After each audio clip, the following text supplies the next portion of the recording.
بسم اللہ الرحمن الرحیم۔ الحمدللہ رب العالمین والصلاة والسلام علی اشرف الانبیاء والمرسلین نبینا محمد وعلی آلہ واصحابہ اجمعین وبعد۔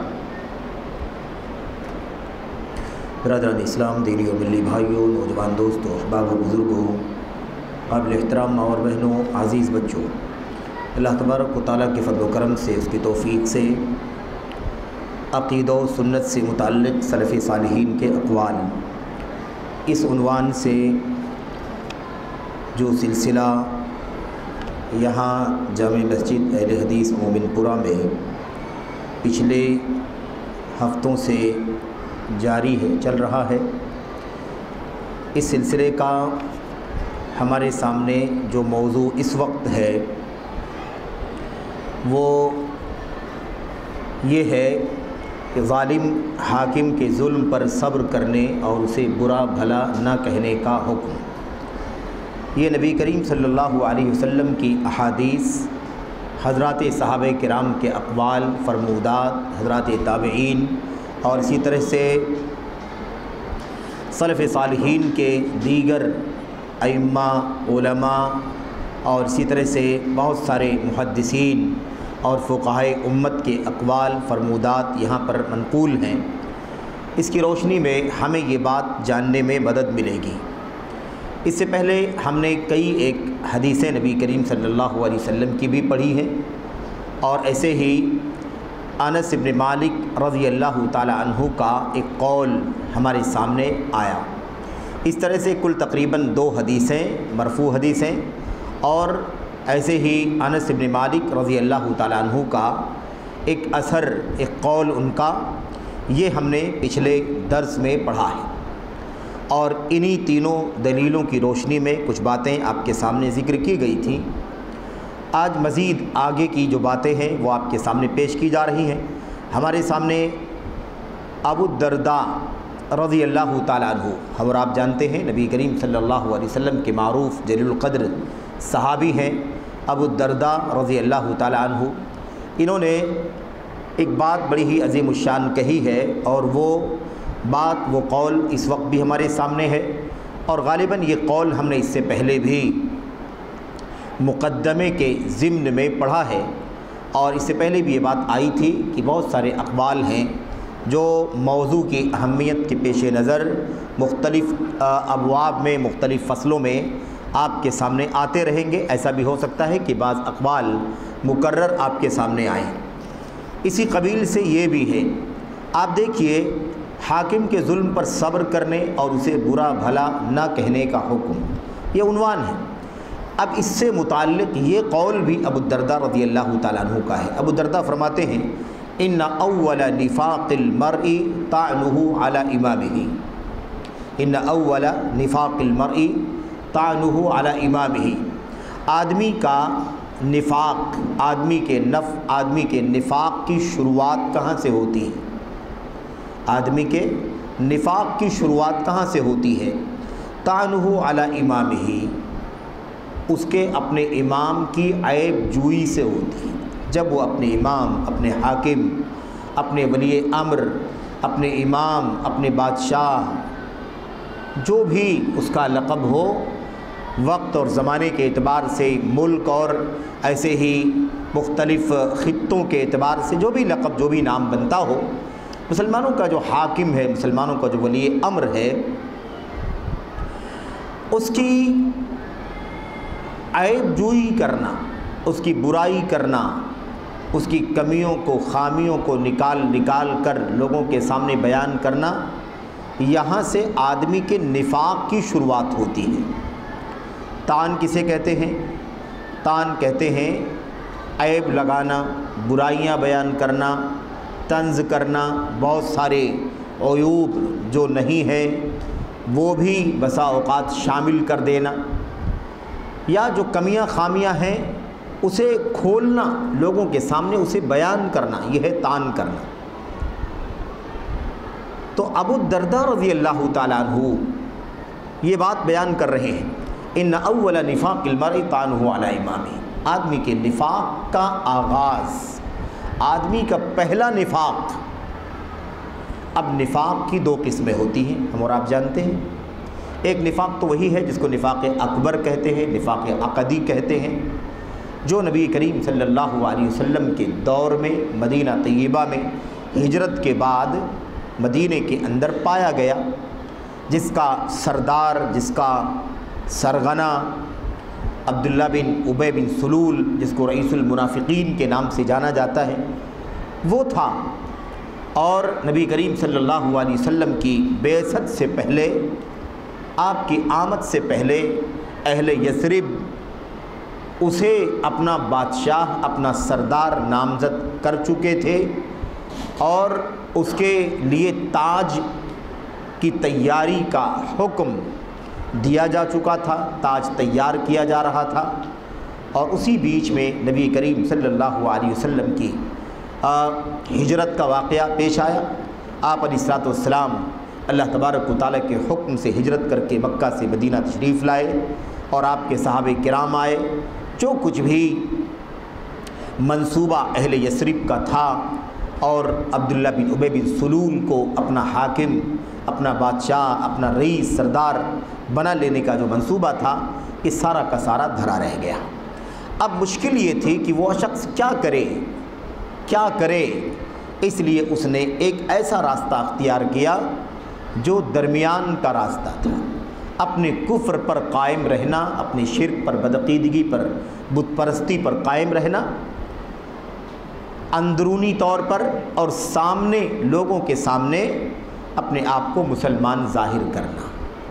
تو اظہار الاسلام و ابطال الکفر، اسلام ظاہر کرنا اور کفر کو باطن میں رکھنا، چھپانا، یہ وہ نفاق ہے جسے عقدی نفاق کہتے ہیں، عقیدے کا نفاق، جس کو نفاق اکبر بھی کہتے ہیں، بڑا نفاق۔ نفاق کے معنی کیا ہوتے ہیں؟ نفاق اصل میں ایک جانور ہے، چوہے کی طرح، یا اس طریقے سے ہے نا، نیولے کی طرح ایک جانور ہوتا ہے، یا غالباً نیولے ہی کو کہا جاتا ہے، النافقہ۔ اس کا نام کیا ہے عربی میں؟ النافقہ۔ نافقہ نامی جو جانور ہے، جس کو نیولا کہتے ہیں، یا نیولے کی شکل میں اس سے ملتا جلتا کوئی جانور ہے، اس کا نام نافقہ ہے عربی زبان میں۔ اور نافقہ اس کا نام کیوں پڑا ہے؟ نافقہ اس کا نام اس لیے پڑا ہے کہ یہ زمین کے اندر چوہوں کی طرح سے راستہ بناتا ہے اور اندر بود و باش کرتا ہے۔ یہ جانور اندر زمین کے اندر ہے نا، سوراخ بنا کر کے رہتا ہے۔ لیکن اس کا جو اصل خاص مسئلہ ہے وہ یہ ہے کہ وہ ایک طرف سے راستہ بنا کر اندر نہیں رہتا، بلکہ ایک طرف سے داخل ہونے کا راستہ ہوتا ہے، اور وہ راستہ کہیں دوسری طرف سے باہر بھی نکلتا ہے۔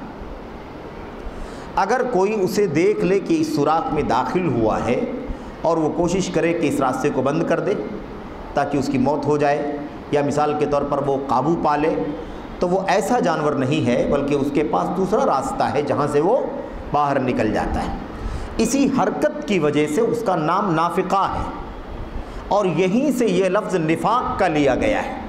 جیسے یہ جانور ایک طرف سے داخل ہوتا ہے، دوسری طرف سے نکل جاتا ہے، ایسے ہی منافق کا بھی کردار ہوتا ہے کہ وہ ایک طرف سے اپنے آپ کو اسلام میں داخل ہونے والا ظاہر کرتا ہے، اور دوسری طرف سے وہ اسلام سے باہر نکلا ہوا ہوتا ہے۔ یہیں سے یہ لفظ لیا گیا ہے نفاق کا، نافقہ نامی جانور سے یہ لفظ لیا گیا ہے، جس کو النافقہ کے نام سے جانا جاتا ہے۔ اب یہ عقیدے کا نفاق ہے، لیکن یہاں پر جس کی بات ہو رہی ہے وہ کیا ہے؟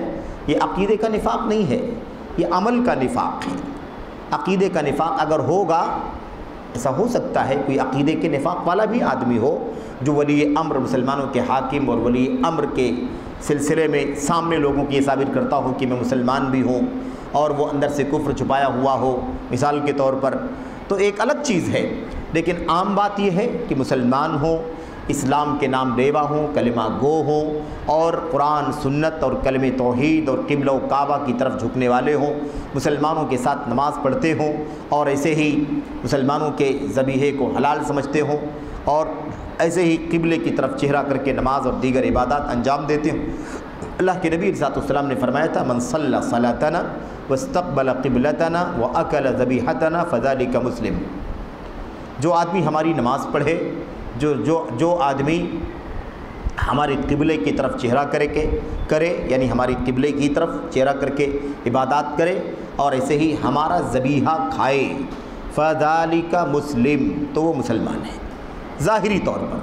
تو یہ چیز ذہن میں رہے کہ یہاں عمل کے نفاق کی بات چل رہی ہے۔ آدمی کے نفاق کا آغاز، آدمی کے نفاق کی شروعات کہاں سے ہوتی ہے؟ آدمی اپنے آپ کو ہے نا بیعت کر کے یا ارباب حل و عقد کی بیعت میں موافق ہو کر کے اپنے آپ کو تابع فرمان ظاہر کرتا ہے، مسلمانوں کے حاکم اور ولی امر کو اپنا امام، اپنا حاکم سمجھتا ہے، اس کا ادب، احترام، اس کی تقریب، جو کچھ ہونا چاہیے وہ کرتا ہے، لیکن وہ اندر سے اس کے خلاف کام کرتا ہے۔ سامنے اس نے بیعت بھی کی ہے، یا اگر وہ ارباب حل و عقد میں سے نہیں ہے تو ارباب حل و عقد کی بیعت کے تابع اپنے آپ کو سمجھتا ہے، لیکن معاملہ یہ ہے کہ یہ سب چیزیں ظاہر میں ہیں، اندر کیا کرتا ہے وہ؟ پیٹھ پیچھے اس کا معاملہ یہ ہے کہ وہ لوگوں کے بیچ میں اپنے امام، اپنے حاکم، اپنی ولی امر کی مخالفت کرتا ہے، اس پر لعن طعن کرتا ہے، گالیاں دیتا ہے، ان کے عیوب اور نقائص اور برائیاں لوگوں کے درمیان پھیلاتا ہے، تو یہ کام بھی نفاق کا کام کہلاتا ہے۔ یہ کام بھی کیا ہے؟ نفاق کا کام۔ ایک مسئلہ ان دنوں خاص طور پر پوچھا جاتا ہے اور بہت سارے نوجوانوں کی طرف سے یہ مسئلہ آتا ہے، یا بعض اس قسم کے لوگوں کی طرف سے یہ شبہہ بھی پیش کیا جاتا ہے۔ وہ کیا ہے؟ وہ مسئلہ یہ ہے کہ ٹھیک ہے ایک اسلامی حکومت ہے، آج مثال آپ لے لیں مملکت سعودی عرب کی مثال، سعودی عربیہ جو ایک اسلامی ملک ہے اور واحد اسلامی ملک ہے روئے زمین پر،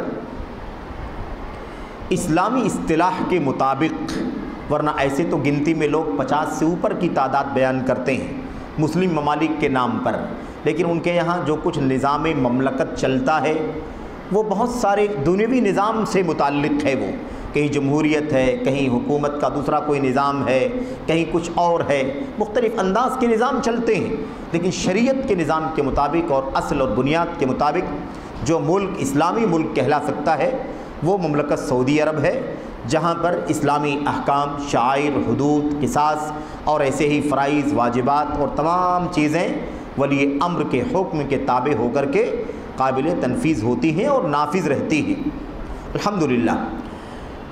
اچھا، تو اب ایک سوال یہ آتا ہے کہ یہ باتیں ہم پڑھ رہے ہیں، حاکم کے ظلم پر صبر کرنے، اسے برا بھلا نہ کہنے کا حکم ہے کہ نہیں، بغاوت کرنا حرام ہے، برائی کرنا حرام ہے، مذمت کرنا، لعن طعن کرنا، سب و شتم کرنا حرام ہے وغیرہ، یہ چیزیں خروج کے اندر، بغاوت کے اندر، خارجیت کے اندر آتی ہیں۔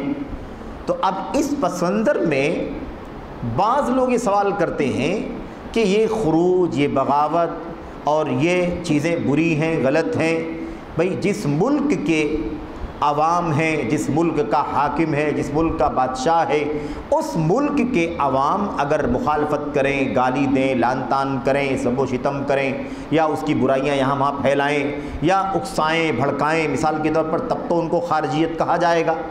لیکن ہم لوگ اس ملک کے رہنے والے نہیں ہیں، ہم کسی اور ملک میں رہتے ہیں، ہم کسی اور ملک میں رہتے ہیں، ہم اس ملک کے باسی تو نہیں ہیں، ہم دوسرے ملک پہ رہتے ہیں۔ مثال کے طور پر ہم اپنے ملک، اپنے وطن عزیز ہندوستان میں رہتے ہیں، ہمارا ملک یہ ہے، اس ملک کا نظام جمہوری ہے، یہ جمہوری اور ڈیموکریسی کا نظام ہے، سیکولر اسٹیٹ ہے، یہاں کا اپنا ایک سیکولر نظام ہے، جمہوری سسٹم ہے، آئین ہے، دستور ہے، ہم وہ ساری چیزیں جانتے ہیں اور اس کے مطابق اس ملک کے قانون کے اعتبار سے ہم زندگی گزارتے ہیں، اس کو دین، ایمان، قرآن، سنت نہیں سمجھتے، ایک ملک جہاں رہتے بستے ہیں اس کا آئین اور دستور سمجھتے ہیں۔ اگر اس ملک کے لوگ، ہم آپ اگر یہ کام کریں جس کو ان حکمرانوں کے خلاف بغاوت کا نام دیا جاتا ہے، تو کیا ہم لوگ اگر سعودی عرب کے حاکم کی برائیاں کریں، وہاں لوگ ان کے بارے میں لوگوں کو بدظن کریں، ان کے بارے میں نفرت پھیلائیں، لعن طعن کریں، سب و شتم کریں، تو کیا اسے بھی بغاوت میں شامل کیا جائے گا؟ کیا یہ بھی خارجیت کا نام اس کو بھی دیا جائے گا؟ کیا اس کو بھی خروج کہا جائے گا؟ کیا اس کو بھی، ایسا کرنے والے کو بھی یہ ساری مذمتیں لاحق ہوں گی؟ کیا ان مذمتوں کا مستحق قرار دیا جائے گا؟ کیا اس کا عمل واقعی ان دلائل کی روشنی میں قابل مذمت ہوگا، یا پھر اس کا تعلق اسی سے ہے جو اس ملک میں رہتا ہے؟ تو یہ سوال آج کل بہت زیادہ آتا ہے، تو اسے سمجھنے کی بھی ضرورت ہے۔ اس میں کوئی شک نہیں کہ سوال برمحل ہے، بجا ہے، اور واقعی اس کا شبہہ لوگوں کے ذہنوں میں آتا ہے، تو اس کا جواب بھی جاننے کی ضرورت ہے۔ سوال یہ پیدا ہوتا ہے کہ مملکت سعودی عرب، اب بالکل گراؤنڈ پر بات کریں، ایک عام بات نہیں ہے، بالکل ایک خاص سچویشن اور صورتحال پر گفتگو ہے۔ مملکت سعودی عرب عام اسلامی ملک نہیں ہے، ایک خاص اسلامی ملک ہے، اس لیے کہ وہاں حرمین شریفین ہیں، حرمین شریفین کا ملک ہے۔ وہ ملک ایسا ملک ہے جہاں حرمین شریفین موجود ہیں، پوری دنیا کے مسلمانوں کا قبلہ و کعبہ وہاں موجود ہے، وہاں نبی محترم صلی اللہ علیہ وسلم کی مقدس مسجد نبوی موجود ہے کہ نہیں؟ وہاں اور دیگر بہت سارے مقدسات موجود ہیں، نبی کریم صلی اللہ علیہ وسلم کے اصحاب کی قبریں موجود ہیں، وہاں بہت کچھ اسلامی حکومتوں کی یادیں، اسلامی دور خلافت، دور رسالت، دور خلافت اور ان کے بعد کے ادوار کی بہت ساری چیزیں آج بھی وہاں پر موجود ہیں۔ اور الحمدللہ مملکت سعودی عرب کا جو اسلامی نظام وہاں پر چل رہا ہے، اس کی روشنی میں وہاں سے ساری دنیا میں الحمدللہ لوگوں کو ہر طرح کی مشکلات میں، مجبوریوں میں، پریشانیوں میں ریلیف اور مدد کا کام کیا جاتا ہے۔ ساری دنیا کے اندر الحمدللہ جہاں بھی کسی بھی طرح کی مصیبت ہے، آفت ہے، پریشانی ہے، اس سے قطع نظر کہ وہ مسلم ہیں یا وہ غیر مسلم ہے، انسانی بنیادوں پر بھی، انسانی ہمدردی کی بنیادوں پر میرے بھائیو ساری دنیا میں الحمدللہ ان کی طرف سے مدد پہنچتی ہے۔ وہ ایسا ملک ہے جس کی خوبیوں کو ہم کسی مجلس میں گنا کر کے فارغ نہیں ہو سکتے، جسے ایک دو مجلسوں میں بیان نہیں کیا جا سکتا، جسے ایک دو آرٹیکل اور مضمون میں یا چھوٹے بڑے رسالے کے اندر آسانی کے ساتھ اس کا احاطہ نہیں کیا جا سکتا۔ اس کے حسنات اور اس کی خوبیاں اس قدر ہیں۔ اللہ کی توحید کا قیام، نبی کریم صلی اللہ علیہ وسلم کی سنت کا قیام، حضرات صحابہ کرام اور تابعین کے اصول اور منہج پر ملک کا قیام، اور اسی منہج پر رہ کر کے ساری ملک کے اندر توحید و سنت کی دعوت، تعلیم، تربیت، اور اس کے علاوہ نشر و اشاعت، اور ایسے ہی اسی منہج کے مطابق ساری دنیا میں الحمدللہ دعات، علماء، مبلغین، مدرسین، اور ایسے ہی مساجد کا، مدارس کا، اسلامی اداروں کا قیام، رفاہی کام۔ الغرض کہنے کا مطلب یہ ہے کہ شمار سے باہر ہے۔ اس لیے اگر وہاں امن غارت ہوتا ہے، وہاں امن ایک خاص بات ہو رہی ہے، ایسے کسی بھی ملک کے خلاف اگر بغاوت کا ماحول بنایا جائے گا تو جان، مال اور آبرو، اللہ کے نبی محمد الرسول اللہ صلی اللہ علیہ وسلم نے حجۃ الوداع کے موقع پر کیا فرمایا تھا؟ حجۃ الوداع کے موقع پر ان دماءکم و اموالکم و اعراضکم حرام علیکم کحرمت یومکم ھذا فی بلدکم ھذا فی شہرکم ھذا۔ اللہ کے نبی صلی اللہ علیہ وسلم نے فرمایا تھا، اے لوگو تمہارا خون، تمہاری جان، تمہارا خون یعنی تمہاری جان، تمہارا، ایسے ہی تمہارے مال، اور ایسے ہی تمہاری عزت و آبرو تمہارے اوپر حرام ہے۔ آپ سوچئے دونوں جگہوں پر اللہ کے نبی نے کون سا لفظ استعمال کیا تھا؟ کم کا صیغہ، تمہاری جان، تمہارے مال، تمہاری آبرو تم پر حرام ہے۔ اس کا مطلب کوئی نہ سمجھے کہ اللہ کے نبی علیہ الصلوۃ والسلام صرف اور صرف خودکشی کی بات کر رہے ہیں کہ خودکشی کرنا منع ہے، کہ کوئی آدمی اپنی جان ہلاک نہ کرے، کوئی آدمی اپنا مال اپنے ہاتھ سے تباہ نہ کرے، کوئی آدمی خود اپنی آبرو اور عزت کو ضائع نہ کرے، یہ معنی نہیں ہے، یہ تو ہے ہی اپنی جگہ پر۔ لیکن یہاں اللہ کے نبی علیہ الصلوۃ والسلام نے جو کم کی ضمیر استعمال کیا تھا وہ یہ بتانے کے لیے کہ تم سب کی جانیں ہیں، تمہارا خون بھی تمہارا خون ہے، میرا خون بھی تمہارا خون ہے، تمہارا خون بھی میرا خون ہے، زید کا خون بھی آپ کا خون ہے، آپ کا خون بھی زید کا خون ہے۔ سارے مسلمان ایک اللہ تبارک و تعالیٰ کی وحدانیت اور ایک نبی کی نبوت و رسالت کا اقرار کرنے کی وجہ سے اور ایک منہج و اصول پر قائم رہنے کی وجہ سے پوری دنیا کے اندر جہاں بھی اسلام کے نام لیوا بستے ہیں مسلمان، ان سب کا خون ایک درجے کا ہے۔ آپ نے کہا تھا تمہاری جانیں، یعنی کیا مطلب؟ میں اگر کسی اور کی جان لوں تو گویا کہ وہ میری جان، میں اس کا خون بہاؤں تو گویا میں اپنا خون بہا رہا ہوں، میں اگر کسی کا مال اگر نقصان کرتا ہوں، ہڑپ کرتا ہوں، ضائع کرتا ہوں، تو گویا ایسے ہی ہے جیسے اپنا مال میں ضائع کروں، جیسے اپنا مال ضائع کرنا صحیح نہیں سمجھتا، برداشت نہیں کرتا، ایسے کسی اور بھائی کا مال بھی ضائع کرنا برداشت نہیں کرنا چاہیے۔ جیسے اپنی جان کی حفاظت کرنا ضروری ہے، ایسے کسی بھی مسلمان کی جان کی حفاظت کرنا ضروری ہے۔ جیسے اپنی عزت و آبرو کے تحفظ کے لیے فکر مند ہونا ضروری ہے، ایسے کسی بھی مسلمان کی عزت و آبرو کی تحفظ کے لیے فکر مند ہونا ضروری ہے۔ یہ اللہ کے نبی صلی اللہ علیہ وسلم نے فرمایا تھا۔ یہ پیغام اللہ کے نبی صلی اللہ علیہ وسلم کا کس کے لیے تھا؟ کیا صرف مکے والوں کے لیے تھا؟ کیا صرف مدینے والوں کے لیے تھا؟ یا اللہ کے نبی علیہ السلام کا یہ پیغام کس کے لیے تھا؟ سارے آفاق سے، ساری دنیا کے گوشے گوشے سے لوگ حج کرنے کے لیے، میرے بھائیو، اللہ کے نبی علیہ السلام کے ساتھ حجۃ الوداع کے اندر شامل تھے، شریک تھے، جن کی تعداد 1 لاکھ سے 1.25 لاکھ کے بیچ میں تھی، 1 لاکھ سے 1.25 لاکھ کے بیچ میں تھی۔ اس سے معلوم پڑتا ہے کہ اللہ کے نبی علیہ السلام نے پوری امت مسلمہ کو ایک جان قرار دیا ہے، ان سب کے مال کو ایک مال قرار دیا ہے، ان سب کی عزت و آبرو کو ایک عزت و آبرو قرار دیا ہے۔ اس لیے کہیں بھی جان جائے تو ہمیں بھی دکھ ہونا چاہیے، کہیں بھی مال اکارت ہو تو ہمیں ایسا محسوس ہونا چاہیے کہ ہمارا مال برباد ہو رہا ہے، کہیں بھی کسی کی آبرو لوٹے، کسی کی آبرو ضائع ہو، کسی کی ناموس پر کوئی ہاتھ ڈالے تو ہمیں احساس ہونا چاہیے کہ گویا ہماری ناموس پر ہاتھ ڈالا جا رہا ہے۔ یہ پیغام تھا اللہ کے نبی محمد رسول اللہ صلی اللہ علیہ وسلم کا۔ تو آپ کا یہ پیغام ہمیں کیا پیغام دیتا ہے؟ آپ کی ان باتوں سے ہمیں کیا سبق ملتا ہے؟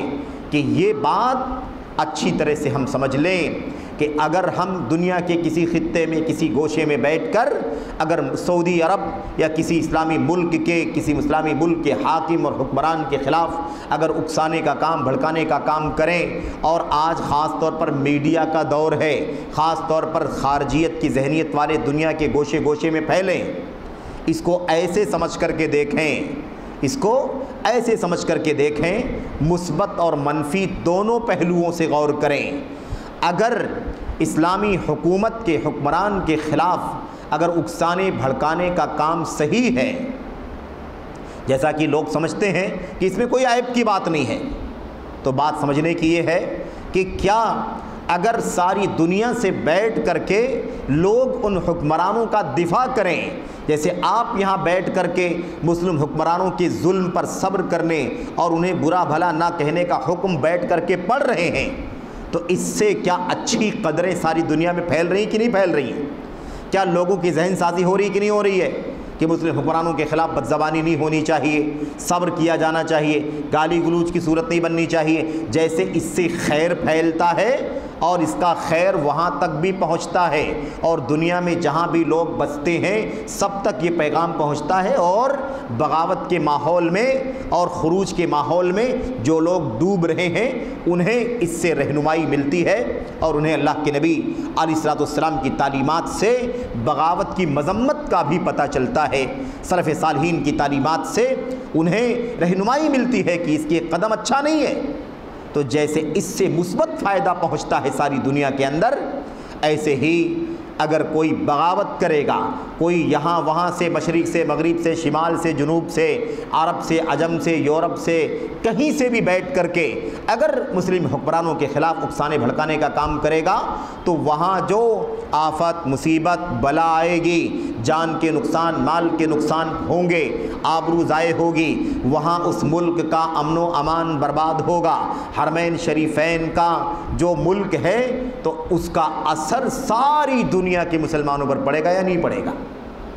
ساری دنیا کے مسلمانوں پر۔ آپ سوچئے کورونا کے مہاماری کے ماحول میں جب توقف کی صورتحال پیدا ہو گئی اور سارا نظام ٹھپ ہو گیا، درہم برہم ہو گیا، 1 سال تک حج پورے طور پر موقوف رہا، دوسرے سال 10,000 لوگوں نے حج کیا، تیسرے سال 50-60 ہزار لوگوں نے حج کیا، اور اس کے بعد دھیرے دھیرے حالات معمول پر آئے۔ ساری دنیا کے مسلمان متاثر ہوئے یا نہیں ہوئے؟ حرمین کے اندر نمازوں کا جو نظام قائم کر دیا گیا تھا، ہے نا، وباؤں سے بچنے کے لیے ہے نا، اور متعدی امراض سے تحفظ کے لیے جو نظام قائم کیا گیا تھا ڈسٹینسنگ کا، یا ایسے ہی گھروں میں نماز پڑھنے کا حکم ولی امر اور حاکم کی طرف سے دے دیا گیا تھا، اس کی وجہ سے کتنی ساری پریشانیوں کا سامنا کرنا پڑا، تو اس کا اثر صرف اور صرف اس ملک کے عوام پر نہیں پڑے گا، بلکہ اس کا اثر ساری دنیا پر پڑے گا۔ خلاصہ کیا نکلا؟ خلاصہ یہ نکلا کہ ان مسلم حکمرانوں کے خلاف اکسانے بھڑکانے کی ممانعت صرف اس ملک کے عوام کے لیے نہیں ہے کہ انہوں نے بیعت کی ہے نا، براہ راست بیعت کی ہے، یا ارباب حل و عقد کے تابع رہ کر کے بیعت کی ہے، صرف ان کے لیے منع ہے، ایسی بات نہیں ہے۔ اگر یہاں سے اکسانے بھڑکانے کا کام کریں گے تو پوری دنیا ایک گلوبل گاؤں بن چکی ہے، اکسانے بھڑکانے کا اثر ساری دنیا پر پڑتا ہے، اس کا اثر اس ملک کے عوام پر بھی پڑے گا، اس لیے اکسانے بھڑکانے کا کام کسی کے لیے روا اور جائز نہیں ہے۔ پھر ہر مسلمان ذمہ دار ہے، ہر مسلمان ذمہ دار ہے، ہر مسلمان خیر کا متلاشی ہو، ہر مسلمان شر سے بچے، ہر مسلمان فتنے فساد اور آفتوں کو لانے کا سبب نہ بنے۔ ہر آدمی کی ذمہ داری ہے کہ امن کا خوگر بنے، آشتی سلامتی اور عافیت کا دائی بنے، ہر مسلمان کی ذمہ داری ہے۔ آپ اس بات کو بھی اچھی طرح جان لیں کہ مملکت سعودی عرب کے اندر پچھلی دہائی میں یا ایک دو دہائی کے بیچ میں جو تباہیاں ہے نا، تباہیاں، خوریزی، مار دھاڑ، فتنے فساد، اجرام کا جو واقعہ پیش آیا، آپ اس بات کو جان لیں کہ اس کے اثرات جتنا اندر سے تھے داخل ملک سے، اندرون ملک سے، اس سے زیادہ اثرات بیرون ملک کے تھے جو سعودی عرب کے عوام پر پڑے تھے۔ الاخوان المسلمون نامی فرقہ آپ جانتے ہیں، اس کی بنیاد کہاں سے پڑی ہے؟ اس کی بنیاد مصر سے پڑی، حسن بنا مصر کے تھے، لیکن آپ سوچئے کہ اس کے خروج کا نظریہ، بغاوت کا نظریہ، مسلم حکمرانوں کی تکفیر کا نظریہ، عوام کی تکفیر کا نظریہ، اور ایسے ہی اکسانے بھڑکانے، تشہیر کرنے کا جو نظریہ تھا، اس کے اثرات ساری دنیا پر پڑے، اس ملک پر بھی پڑے، اس ملک کے اندر بھی بہت سارے لوگ اس فکر سے متاثر ہو گئے، اور وہاں کے لوگ متاثر ہو کر کے اس کے دائی بن گئے، جس کا نتیجہ یہ نکلا کہ جان مال آبرو کا بے تحاشا نقصان کیا گیا۔ نہ جانے کتنی معصوم جانیں مردوں کی، خواتین کی، معصوم بچوں کی گئیں، نہ جانے کتنے مال تباہ ہوئے، نہ جانے کتنی آبرو ضائع ہوئی۔ اس لیے یہ مسئلہ اچھی طرح آپ کے سمجھ میں آ جانا چاہیے کہ بغاوت کا راستہ کسی کے لیے بھی کہیں سے بھی کھولنا جائز نہیں ہے۔ اسلامی شریعت کا مزاج کیا ہے؟ اسلامی شریعت کا نیچر کیا ہے؟ وہ یہ ہے کہ بھلائیاں لائی جائیں، جلب المصالح، بھلائیاں کھینچ کر کے لائی جائیں، شر سے فساد سے دوری اختیار کی جائے۔ اسلام اسی مزاج کے لیے جانا جاتا ہے ساری دنیا کے اندر۔ اگر اسلام پورے طور پر بھلائی حاصل نہ کر سکے تو کم از کم بھلائی زیادہ سے زیادہ لانے کی کوشش کرتا ہے۔ اسلام اگر پورے طور پر کہیں سے برائی کا خاتمہ نہ کر سکے تب بھی اس کی کوشش یہ ہوتی ہے جہاں تک ممکن ہو برائیوں میں کمی لانے کی کوشش کی جائے۔ یہی شریعت اسلامیہ کا مزاج ہے، اور اسی مقصد کے لیے شریعت اسلامیہ اللہ تبارک و تعالی نے اتاری ہے، اور اسی لیے یہ شریعت قیامت تک آنے والی ہر قوم، ہر نسل، ہر ملک، ملت اور ہر خطے کے لیے امن و امان اور سلامتی کی ضامن ہے۔ میرے بھائیوں، اب یہ بات آپ کے سامنے آ گئی۔ اب یہاں پر یہ آپ نے جو سنا ابو الدرداء رضی اللہ تعالیٰ عنہ کی بات، ان اول نفاق المرء طعنہ علی امامہ، یہ جو پہلا نفاق یا نفاق کا آغاز، نفاق کی شروعات یہاں سے ہوتی ہے۔ آپ نے عملی طور پر کچھ ماضی قریب کی بات تو آپ نے سن لی، حسن بنا کا تذکرہ آپ کے سامنے آ گیا ہے کہ نہیں، اور ان کے ہم پیالے ہم نوالے سید قطب، محمد قطب اور محمد سرور نائف زین العابدین وغیرہ کا تذکرہ۔ اور یاد رکھیں، یہ بات اس سے پہلے بھی ہم کر چکے ہیں کہ اس فکر کی جڑ جو ہے وہ تفہیم القرآن کے مصنف اور ایسے ہی خلافت و ملوکیت کے مصنف مولانا ابو الاعلیٰ مودودی، سید ابو الاعلیٰ مودودی کی فکر سے متاثر ہو کر کے یہ سارے کام کیے گئے۔ حسن بنا سید ابوالعلا مودودی کی فکر سے متاثر تھے۔ یہ بات بہت سارے لوگوں نے اپنی کتابوں میں لکھی ہے، حتیٰ کہ خود ڈاکٹر یوسف قرضاوی نے یہ بات اپنی کتاب کے اندر لکھی ہے کہ حسن بنا متاثر تھے سید ابوالعلا مودودی کی فکر سے۔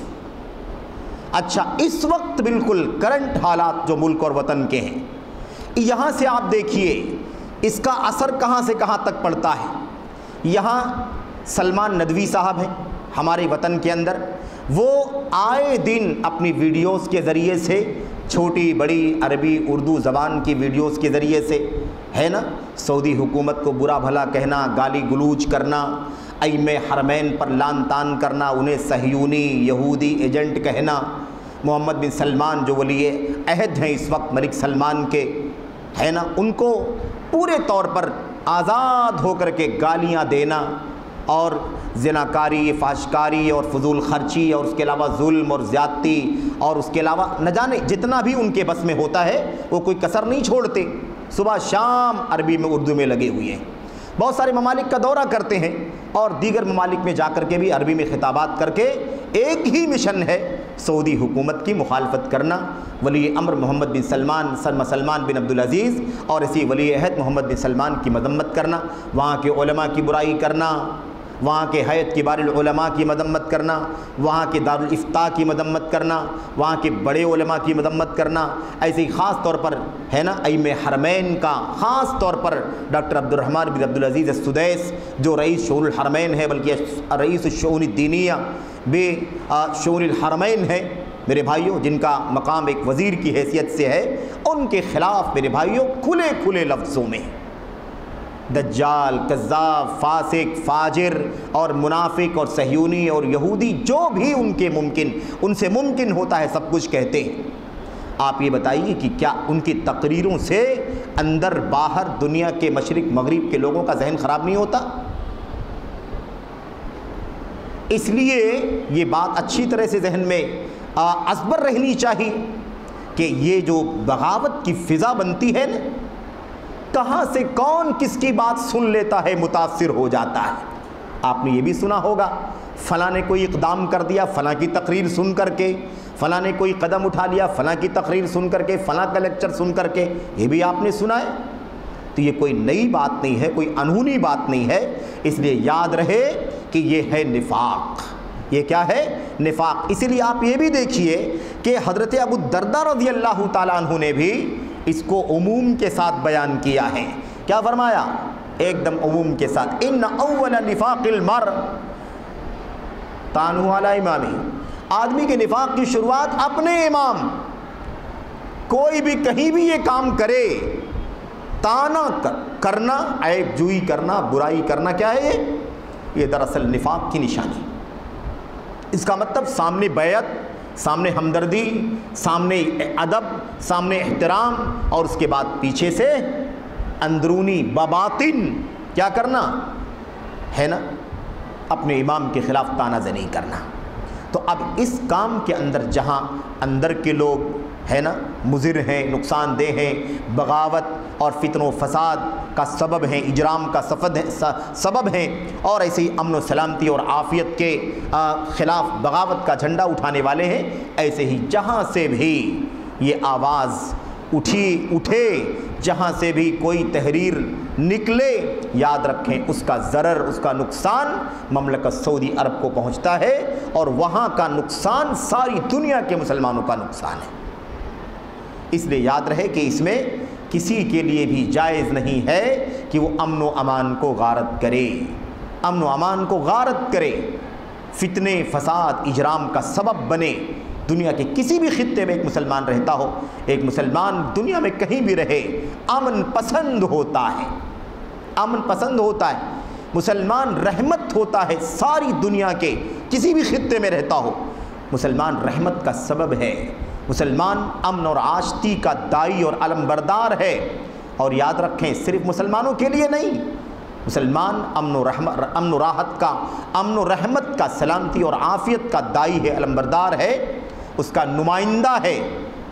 مسلمانوں کے لیے غیر مسلمانوں کے لیے، دنیا کے کسی بھی دھرم سے تعلق رکھنے والے ہوں ان سب کے لیے، حتیٰ کہ جانوروں کے لیے، چرند پرند کے لیے، مویشیوں کے لیے بھی رحمت کا سبب ہے، حتیٰ کہ نباتات اور جمادات کے لیے بھی رحمت کا سبب ہے۔ ایک مسلمان کو اپنی حیثیت جاننے کی ضرورت ہے۔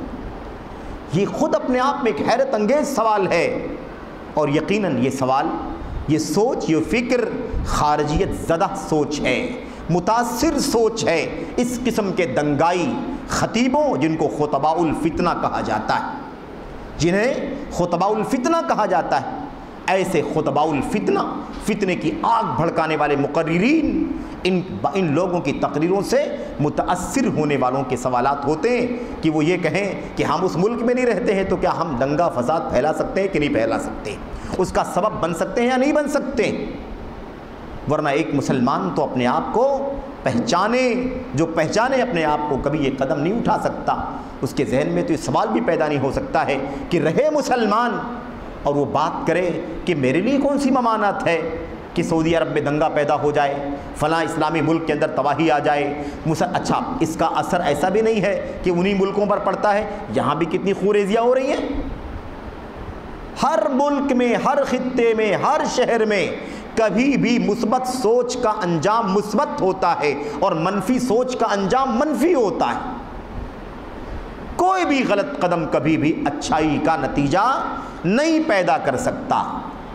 کسی بھی طرح کا، میرے بھائیوں، غلط قدم انسان کے لیے انجام کے طور پر غلط ہی رہ سکتا ہے۔ اس لیے مسلمان جہاں بھی رہے، امن کا، رحمت کا، راحت کا، آشتی کا، سلامتی کا داعی اور علمبردار بن کر کے رہتا ہے۔ اس لیے ہماری ذمہ داری کیا ہے، اسے سمجھنے کی ضرورت ہے۔ جتنا ہم مثبت پڑھیں گے، مثبت عمل کریں گے، مثبت دعوت دیں گے، اتنا دنیا کے اندر امن، آشتی، عافیت، سلامتی کا دورہ ہوگا، اور جتنا ہی ہم فتنے کی آگ بھڑکانے کی کوشش کریں گے، اکسائیں گے، تشہیر کریں گے، عیب جنی کریں گے، اتنا ہی لوگوں کے ذہن بگڑیں گے اور لان تان، لعنت، ملامت، گالی گلوچ کی نوبت آئے گی، اور اس کے نتیجے میں ہر جگہ فتنے کی آگ بھڑکے گی۔ اس لیے ابو الدرداء رضی اللہ تعالیٰ عنہ کا یہ قول کتنا قیمتی ہے، اس کا اندازہ آپ لگا سکتے ہیں۔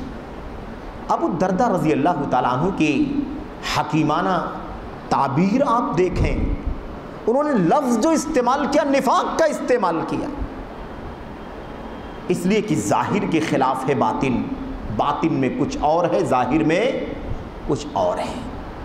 ظاہر میں اسلام، ظاہر میں عالم، ظاہر میں علامہ، ظاہر میں مفتی، ظاہر میں خطیب، ظاہر میں مفسر، ظاہر میں مدرس، ظاہر میں مصنف اور باحث، ساری دنیا کے اندر ان ناموں سے جانا جاتا ہے، اور بباطن امت میں فتنے کی آگ بھڑکانے کا سب سے بڑا داعی بن کر کے گزرتا ہے۔ نفاق ہے کہ نفاق ہے بھائی؟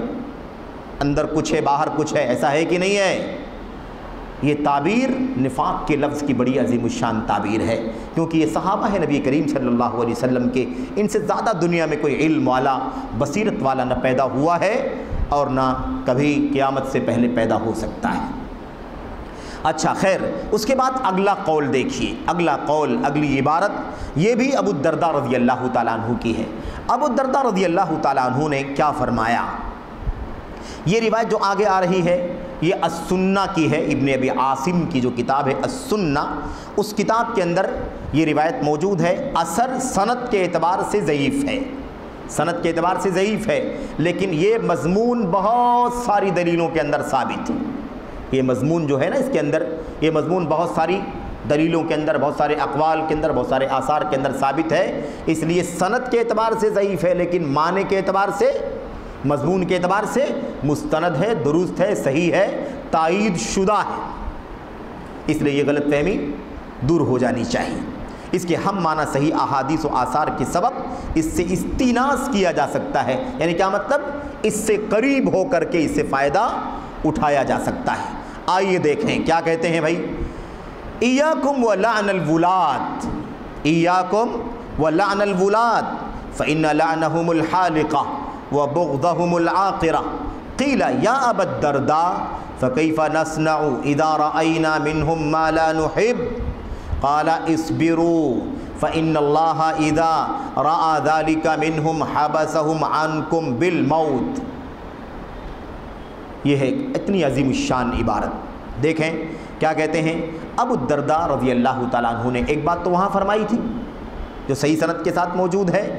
وہاں کیا کہا تھا بھائی، سب سے پہلا نفاق اپنے امام پر طعنہ کرنا ہے، اپنے امام پر عیب لگانا ہے، اپنے امام کی برائی کرنا ہے۔ وہاں نصیحت کر دی، یہاں منع کر رہے ہیں صراحت کے ساتھ، ایاکم ولعن الولاد، خبردار اپنے حکمرانوں پر لعن طعن کرنے سے بچنا۔ عام بات ہے، اپنے حکمرانوں پر لعن طعن نہیں کرنا ہے۔ کب تک نہیں کرنا ہے؟ آخری دم تک نہیں کرنا ہے۔ بھئی کتنا گناہ کریں نہ بولیں، ایک گناہ کریں، 2 کریں، 10 کریں، بھی کتنا بھی گناہ کریں نہیں بولنا ہے۔ لعنت کی بات زبان پر نہیں لانا ہے، گالی گلوچ کی بات، مذمت کی بات، سب و شتم کی بات نہیں کرنا ہے۔ کب تک؟ فلاں گناہ کا کام کریں، فلاں گناہ کا کام کریں، فلاں گناہ کا کام کریں، کچھ بھی کریں، حکمرانوں پر لعنت کرنا منع ہے، خبردار۔ گناہ کبیرہ کریں تو ہاں، گناہ کبیرہ کریں تب بھی لعنت کرنا منع ہے، سمجھ رہے ہیں؟ 1 گناہ کبیرہ، 2 گناہ کبیرہ، 3 گناہ کبیرہ، تب بھی لعنت کرنا منع ہے، سمجھ رہے ہیں؟ کیوں؟ اس لیے کہ لعنت کرنے کے بعد والا فتنہ ان سارے فتنوں سے بڑھ کر کے، پھر تو یہ نوبت بھی نہیں رہے گی، یہ حالت بھی نہیں رہے گی کہ لعنت کرنے والا باقی رہے گا یا وہ بھی تباہی کے گھاٹ اتر جائے گا، پورا امن غارت ہو جائے گا۔ کیا کہا؟ لعن الولاد، حکمرانوں پر لعنت کرنے سے بچو، فإن لعنهم الحالقہ، اس لیے کہ حکمرانوں پر لعنت کرنا حالقہ ہے۔ حالقہ کسے کہتے ہیں؟ حلق کرنا تو سب جانتے ہیں، موڑنا، شیو کرنا، چھیلنا۔ تو حکمرانوں پر لعنت کرنا کیا ہے بھائی؟ چھیل دینے والی چیز ہے، موڑ دینے والی چیز ہے۔ ابھی اس میں اتنی ہی بات ہے، اس کی آگے 1-2 روایت آ رہی جس میں اس کی وضاحت بھی آ رہی ہے کہ موڑ دینے کا معنی بالوں کو موڑ دینے والی نہیں ہے کہ بالوں کو چھیل دے گی، بالوں کو موڑ دے گی۔ لعنت کیا کرے گی؟ حکمرانوں کو لعنت کرنا، حکمرانوں کی لعنت کیا کرے گی؟ بالوں کو نہیں موڑ دے گی، بلکہ کیا ہے؟ انسان کے دین کو موڑ کر کے رکھ دے گی، انسان کا دین چھیل کر کے رکھ دے گی، دین تباہ ہو جائے گا، دین اکارت ہو جائے گا۔ ارے سب سے بڑا کام جو اللہ تعالیٰ کی بندگی اور عبادت کا ہے، نماز نہ صلاۃ، اس کی اذان بند ہو جائے گی، اس کی نماز کا خاتمہ ہو جائے گا، مسجدیں ناپید ہو جائیں گی، ویران ہو جائیں گی، کوئی گھر سے نکلنے کی ہمت نہیں کرے گا، اللہ کی فرائض سب کے سب کیا ہو جائیں گے؟ نابود ہو کر کے رہ جائیں گے۔ دانے دانے کے لوگ محتاج ہو جائیں گے، پانی کے قطرے قطرے کے محتاج ہو جائیں گے، لوگ زکوٰۃ نہیں دے پائیں گے، لوگ غریبوں کی مدد نہیں کر پائیں گے، سب کو اپنی جان کے لالے پڑ جائیں گے، ایسے حالات ہو جائیں گے۔ اس لیے کیا کہا؟ فَإِنَّ لَعْنَهُمُ الْحَالِقَةُ، اس لیے کہ حکمرانوں پر لعنت کرنا، انہیں برا بھلا کہنا، یہ تو دین کو اکارت کر دینے والی چیز ہے، دین کو برباد کر دینے والی چیز، چھیل کر رکھ دینے والی چیز۔ وَبُغْضَهُمُ الْعَاقِرَةُ، عاقر کے معنی کیا ہوتے ہیں؟ عاقر کے معنی تو اصل میں لفظی معنی ہوتے ہیں، یہ دیکھو پیر ہے نا ہمارا، پیر ایڑی کے اوپر یہ جو موٹی سی رگ ہے، موٹی سی جو نس ہے نا، نس جس کی بنیاد پر انسان چلتا ہے، اگر اسے کاٹ دیا جائے تو انسان چل نہیں سکتا، بلکہ اس کی جان بھی چلی جائے گی، اس کا بھی خطرہ ہے۔ اسی کو کاٹ دینا عقر کہا جاتا ہے، اسی کو کاٹ دینا کسے کہا جاتا ہے؟ عقر کہا جاتا ہے۔ عاقرہ کاٹ دینے والی ہے، نس کو کاٹ دینے والی ہے، یعنی وہی تباہ کر دینے والی ہے، ہلاک و برباد کر دینے والی۔ قوم سمود کے واقعے میں سورہ ضحیٰ کے سورہ شمس کے اندر اللہ تبارک و تعالیٰ نے کیا فرمایا؟ فَعَقَرُوهَا فَدَمْدَمَ عَلَيْهِمْ رَبُّهُمْ بِذَنبِهِمْ فَسَوَّاهَا۔ عقروها، وہ جو اونٹنی تھی نا، اونٹنی حضرت صالح علیہ السلام کی اونٹنی، جن کو اللہ تبارک و تعالیٰ نے بطور معجزہ قوم کی ڈیمانڈ پر پہاڑی سے نکال دیا تھا، اور قوم کے لوگوں کی بھی اونٹنی تھی، وہ بھی اونٹنی تھی جو معجزے کے طور پر آئی تھی۔ طے ہو گیا کہ بھائی سب کی اپنی اپنی جگہ متعین ہے، سارے لوگوں کے اونٹنیاں اپنی اپنی جگہ پر کھڑے ہو کر کے پانی پئیں گے، اس اونٹنی کے لیے بھی جگہ مقرر ہے، اس جگہ پر یہ پانی پیے گی۔ لیکن ان ظالموں کو بتا دیا گیا تھا کہ اللہ واسطے یہ معجزے کی اونٹنی ہے، اللہ تبارک و تعالیٰ نے اس کی نسبت اپنی طرف کی ہے، ناقۃ اللہ، اللہ کی اونٹنی، اس لیے کوئی بھی اسے چھیڑے گا نہیں۔ اگر کسی نے جرأت کی اس کو تکلیف دینے، مار ڈالنے کی، قتل کر دینے کی، تو یاد رکھو کہ پھر وہ آخری دن ہوگا، اللہ کا عذاب آ جائے گا۔ اور ان ظالم قوم کے لوگوں نے کیا کیا؟ ان کا ایک بدبخت آدمی کھڑا ہوا اور اس نے حضرت صالح علیہ السلام قوم سمود کے نبی کی اونٹنی جو معجزے کے طور پر اللہ تبارک و تعالیٰ نے ظاہر فرمائی تھی، اس کی کونچ کو کاٹ دیا، اونٹنی کی موت ہو گئی۔ فدمدم علیہم ربہم، اللہ تبارک و تعالیٰ نے، ان کے پروردگار نے ان کے اوپر عذاب نازل فرما دیا۔ ٹھیک ہے، تو آخر کے معنی کیا ہوتے ہیں؟ کونچ کاٹ دینا، اس کو کونچ کہتے ہیں جو پیچھے کی نس ہوتی ہے۔ بہرحال آخر کے معنی موت کے بھی ہوتے ہیں، آخر کے معنی جان لینے کی بھی ہوتے ہیں، ہلاک کرنے، تباہ ہونے کے معنی میں بھی، عام معنی میں بھی استعمال ہوتا ہے، اس لیے وَبُغْضَهُمُ الْعَاقِرَةُ۔ اور آپ دیکھیے پہلے میں کیا کہا؟ لعن الولا، اس سے بچو، اس لیے کہ ان پر لعنت کرنا یہ تو دین کو عکارت کر کے رکھ دے گا، اور اگر کوئی لعنت ملامت نہ کرے، اندر نفرت رکھے، لعنت ملامت کرنا یہاں وہاں پبلک پلیسز پر، بھیڑ بھاڑ میں، لوگوں کے بیچ میں اندر اس پر لعن طعن کرنا، اس کی برائیاں بیان کرنا، یہ کیا ہے؟ حالقہ، برباد کر دینے والی چیز ہے، تباہ کرنے والی چیز ہے۔ اور یہاں کیا کہا؟ بغضہم، ان سے نفرت رکھنا بھی برباد کر دینے والی چیز، تباہی کا سبب ہے، ان سے نفرت نہیں کرنا ہے۔ اگر ہمیں معلوم ہے کہ اس کا یہ عمل غلط ہے، اس کا یہ کام گناہ کا کام ہے، تو ہمارا کام ہے تنہائی میں نصیحت کرنا، نصیحت مان لے تو الحمدللہ، نہ مانے تو بس اللہ تبارک و تعالیٰ سے اس کے حق میں خیر کی، بھلائی کی دعا کرنا۔ نفرت رکھنے کی تو کوئی گنجائش نہیں ہے۔ جو آدمی نفرت رکھے گا وہ کیا اپنے اس شخص کے بارے میں دعا کرے گا اللہ تبارک و تعالیٰ سے بھلائی کی دعا کرنے کا حکم؟ نفرت مت کرو بلکہ بھلائی کی دعا کرو، اللہ اس کی اصلاح فرما دے، یہ کام ہے۔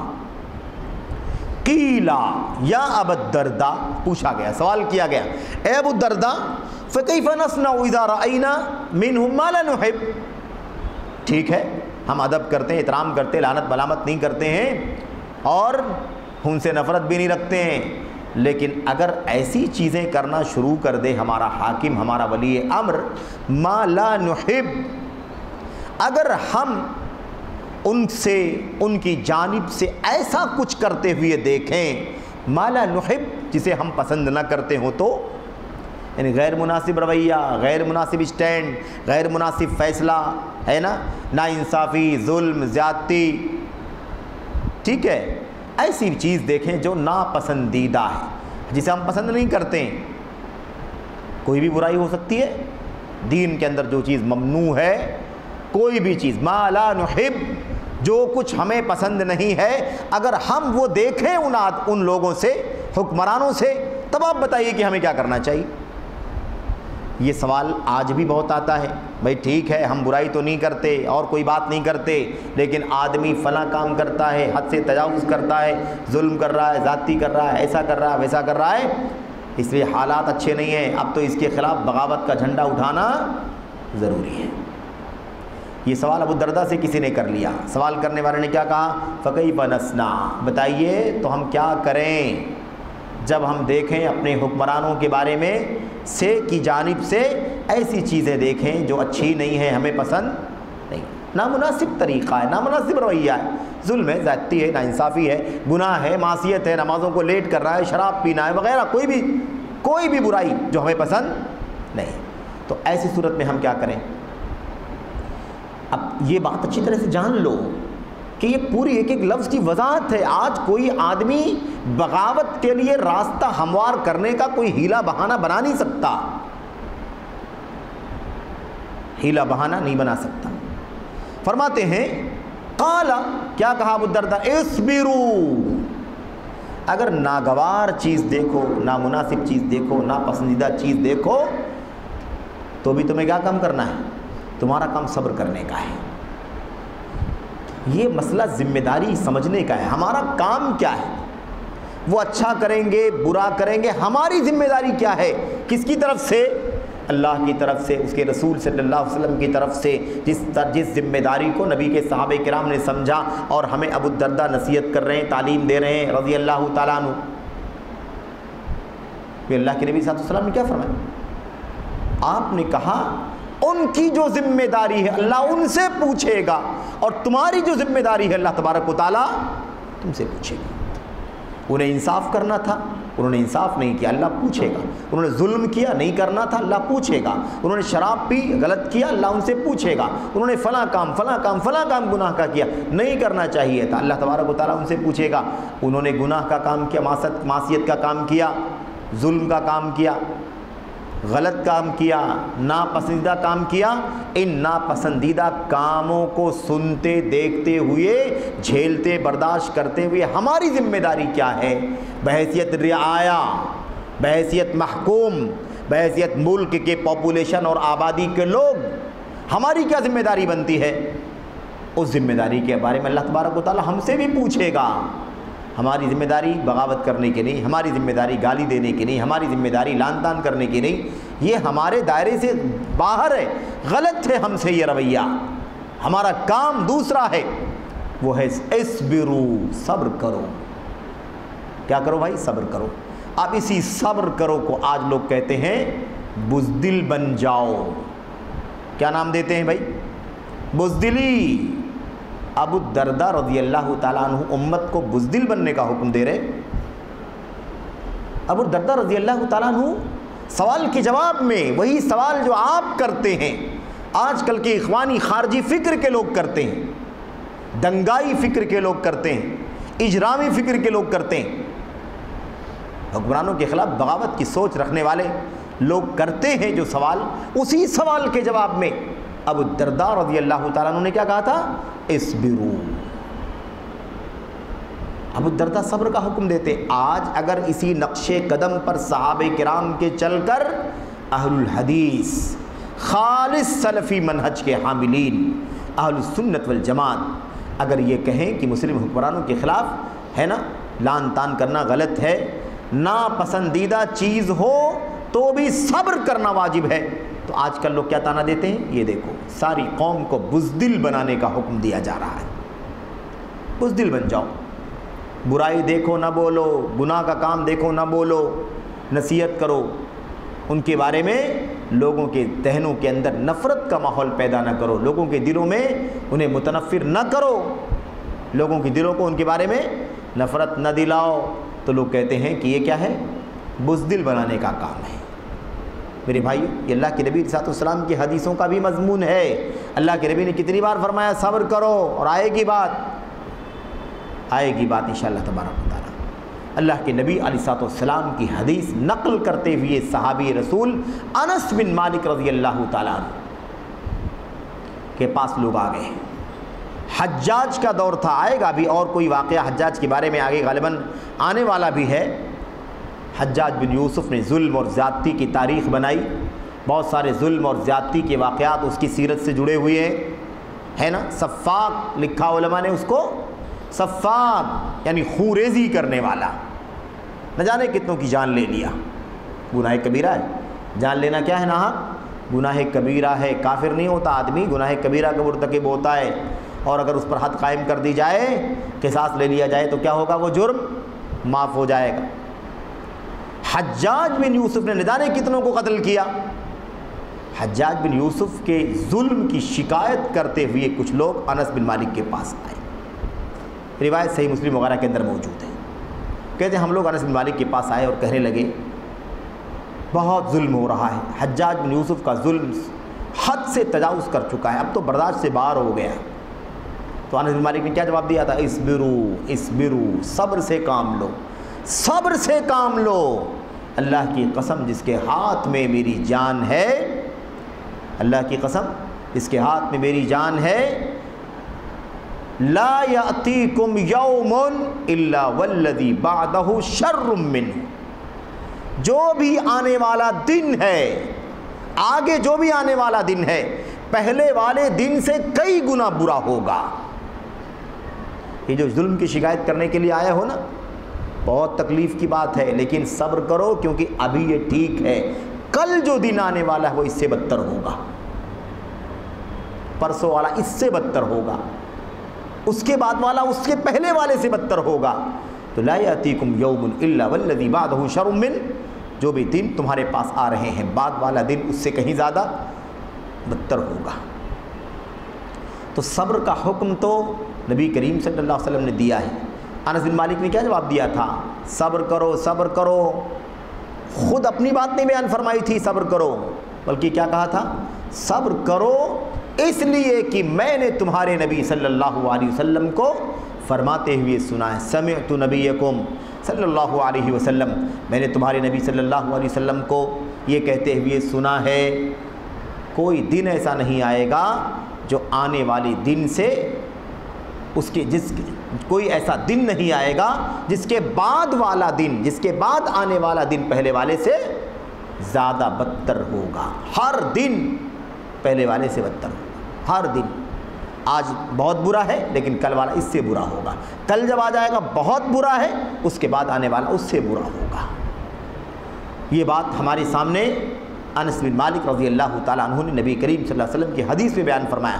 اور یہاں پر بھی دیکھیے ابو الدرداء رضی اللہ تعالیٰ عنہ کیا فرماتے ہیں؟ اصبروا۔ اب آپ بتائیے کیا نبی کریم صلی اللہ علیہ وسلم، نعوذ باللہ، کیا انس بن مالک، کیا ابو الدرداء رضی اللہ تعالیٰ عنہما، کیا یہ صحابہ کرام نبی کریم صلی اللہ علیہ وسلم سمیت کیا یہ صحابہ کرام امت کو بزدل ہونے کی تعلیم دے رہے تھے؟ یہ بزدلی نہیں ہے، یہ سنت کا راستہ ہے، یہ نبی کا طریقہ ہے، یہ آپ کی تعلیم ہے، آپ کی ہدایت، اور آپ کی تعلیم میں ہدایت ہے، خیر ہے، بھلائی ہے، سعادت۔ اس کو بزدلی کہنا جہالت، نری جہالت کے سوا کچھ نہیں، عقل پرستی، ہوس پرستی کے سوا کچھ نہیں۔ میرے بھائیوں، میرے بزرگوں، تو بات یہ چل رہی ہے کہ اللہ کے نبی علیہ الصلوۃ والسلام کی حدیث نقل کرتے ہوئے حضرت انس بن مالک نے بھی وہی بات کہی جو بات یہاں پر ابو الدرداء رضی اللہ تعالیٰ عنہ فرما رہے ہیں۔ اس کے بعد دیکھیے کیا کہتے ہیں، کہتے ہیں فَإِنَّ اللَّهَ إِذَا رَأَى ذَلِكَ مِنْهُمْ حَبَسَهُمْ عَنْكُمْ بِالْمَوْتِ۔ یہاں پر بات خاص سمجھنے کی یہ ہے کہ انہوں نے باقاعدہ کہاں سوال کرنے والوں نے، اگر ہم اپنے حکمرانوں سے ایسی چیز دیکھیں جو ہمیں پسند ناپسند ہو، نامناسب ہو، تب کیا کریں، تب ہم کیا کریں؟ اس کا مطلب یہ ہے کہ اللہ کے نبی علیہ الصلوۃ والسلام، حضرت ابو الدرداء رضی اللہ تعالیٰ عنہ نے ساری باتیں جو بیان کی ہیں وہ ساری کی ساری باتیں اس اعتبار سے اس کے سامنے بیان کی ہیں، سوال کرنے والے کے سامنے کہ میرے بھائیو حالات مستقبل میں بگڑ جائیں گے، حالات خراب ہو جائیں گے، شر برائی بہت زیادہ عام ہو جائے گی، اس کے باوجود تمہاری ذمہ داری کیا ہے؟ صبر سے کام لینا، صبر سے کام لینا تمہاری ذمہ داری ہے۔ اس کے بعد کیا کہا؟ کیوں آخر ایسا کیوں کریں؟ فَإِنَّ اللَّهَ إِذَا رَأَى ذَلِكَ مِنْهُمْ حَبَسَهُمْ عَنْكُمْ بِالْمَوْتِ۔ یہ بڑی عجیب و غریب بات ہے، بڑی عظیم الشان بات۔ کہتے ہیں اس لیے کہ اللہ تبارک و تعالیٰ جب اس چیز کو ان لوگوں سے دیکھے گا، اس چیز کو ان لوگوں سے دیکھے گا، کس چیز کو اور کن لوگوں سے؟ کہتے ہیں جب اس چیز کو دیکھے گا، یعنی کیا مطلب؟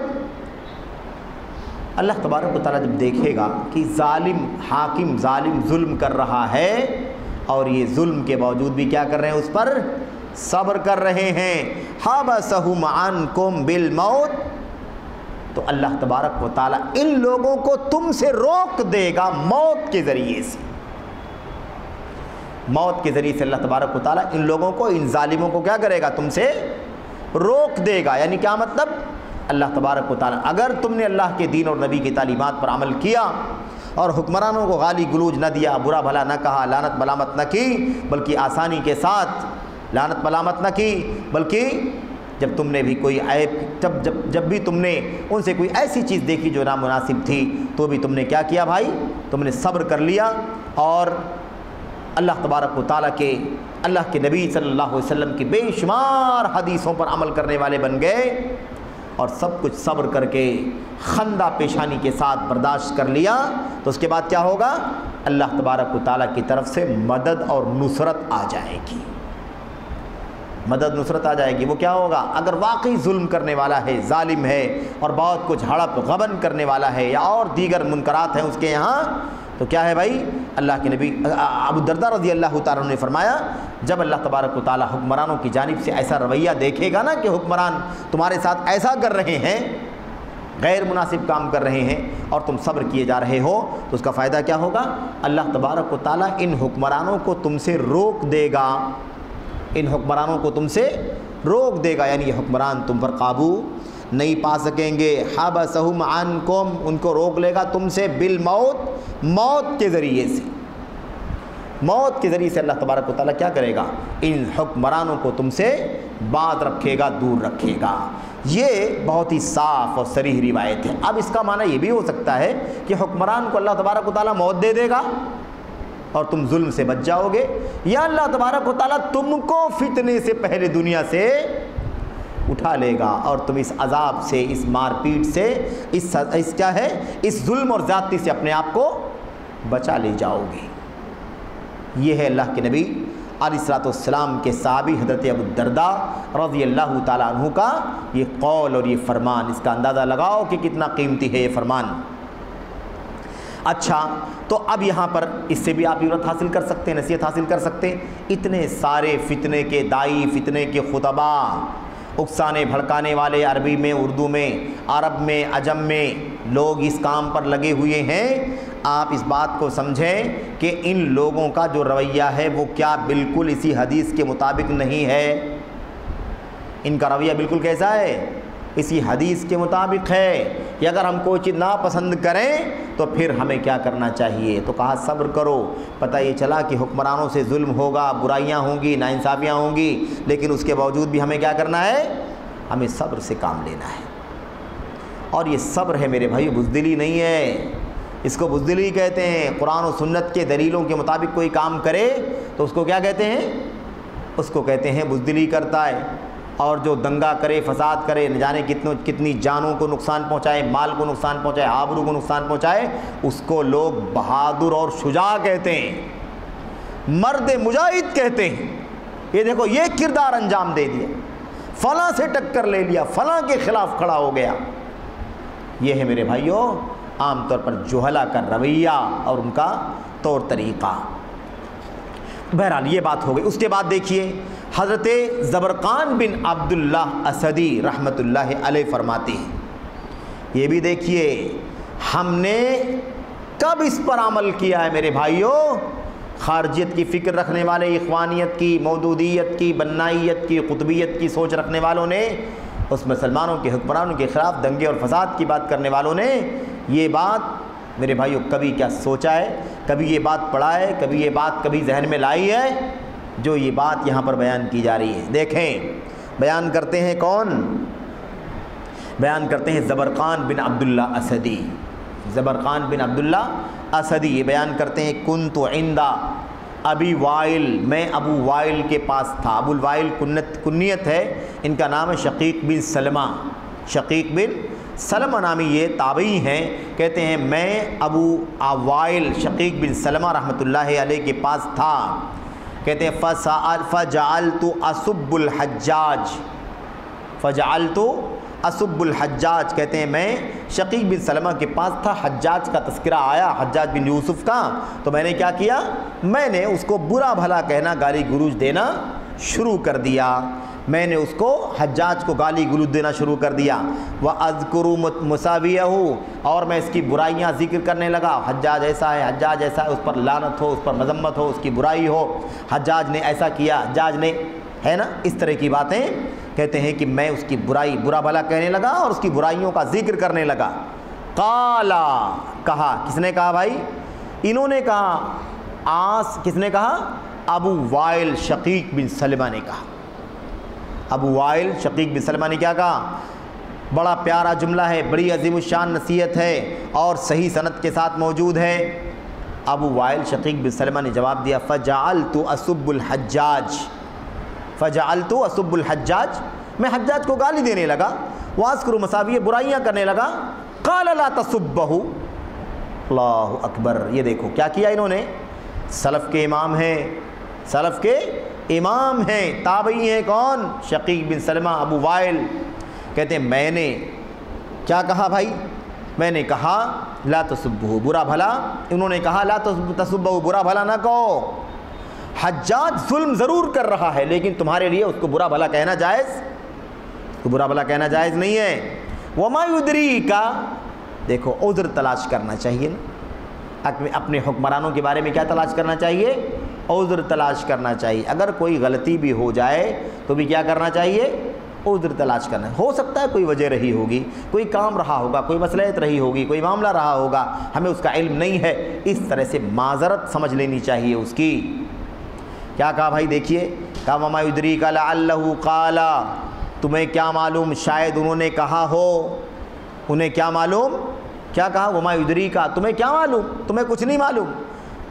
لعلہ قال اللہم اغفر لی فغفر لہ، ہو سکتا ہے مسلم حکمران نے غلطی کی ہو، گناہ کا کام کیا ہو، اور کیا کیا ہو؟ گناہ کا کام کرنے کے بعد اپنے رب سے اس نے مغفرت کی دعا کر لی ہو، اللہ مجھے بخش دے، اللہ مجھے بخش دے۔ اس اعتبار سے میرے بھائیوں اللہ تبارک و تعالیٰ نے اسے بخش دیا ہو تو بھلا بتاؤ کہ تم جو لان تان کرتے ہو، گالی گلوچ دیتے ہو، یہ کہاں سے مناسب ہوگا؟ بات سمجھ میں آگے کہ نہیں آگے؟ یہ ہے حضرت ابو وائل شقیق بن سلمہ رحمۃ اللہ علیہ کی کا اثر اور ان کا قول جو یہاں پر بیان کیا گیا ہے۔ صاحب وما یدریک، تمہیں کیا معلوم؟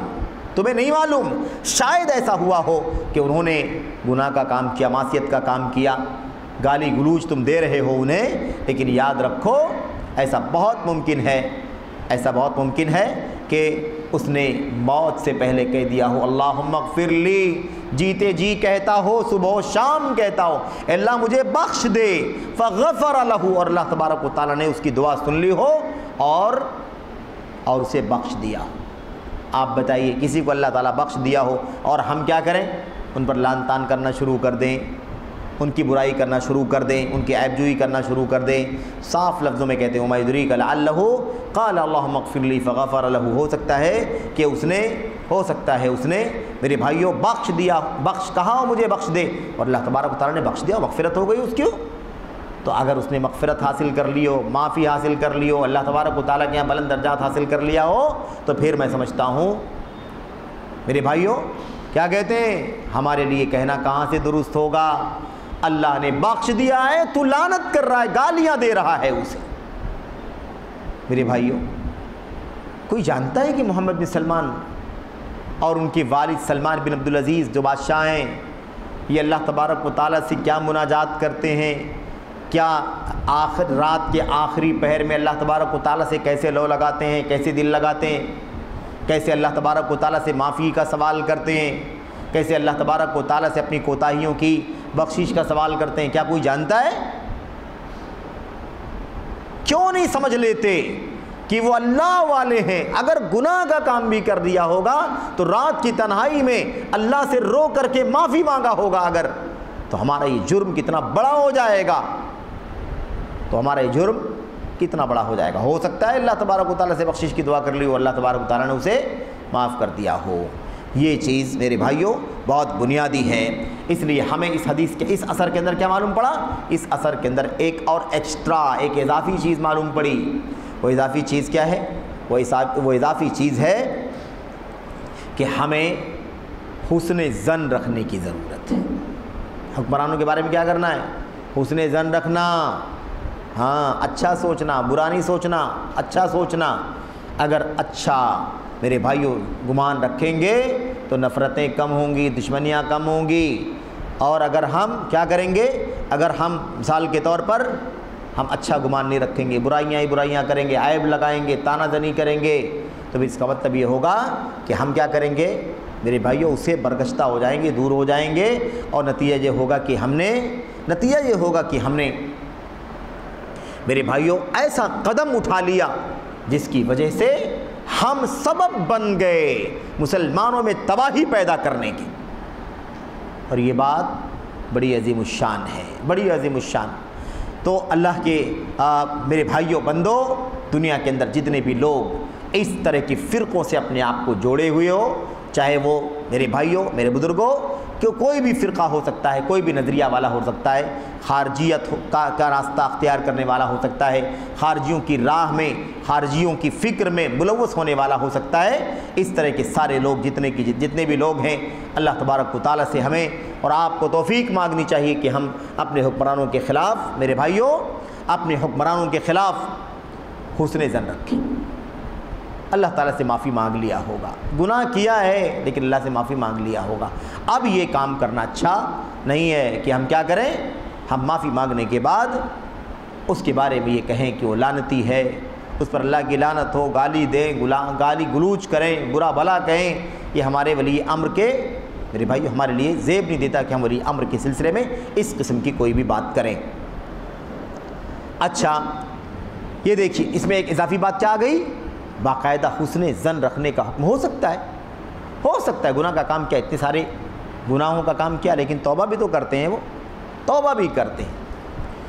اچھا، ابو اسحاق سبیعی رحمۃ اللہ علیہ، یہ دیکھو لعنت کتنی بڑی ہے، لعنت کرنے والوں کے نتیجے میں حکمرانوں پر لعن تان کرنے کا انجام کتنا برا ہے، حکمرانوں پر لعن تان کرنے کا انجام۔ ابو اسحاق سبیعی رحمۃ اللہ علیہ فرماتے ہیں، انہوں نے کیا فرمایا بھائی، ما سب قوم امیرہم الا حرموا خیرہ، جو بھی قوم اپنے امیر کو برا بھلا کہتی ہے، گالی دیتی ہے، جو بھی قوم، ما سب قوم، جو بھی لوگ اپنے امیر کو کیا کرتے ہیں بھائی، اپنے امیر کو برا بھلا کہتے ہیں، الا حرموا خیرہ، ایسے لوگ اپنے امام اور حاکم کے خیر سے محروم ہو جاتے ہیں۔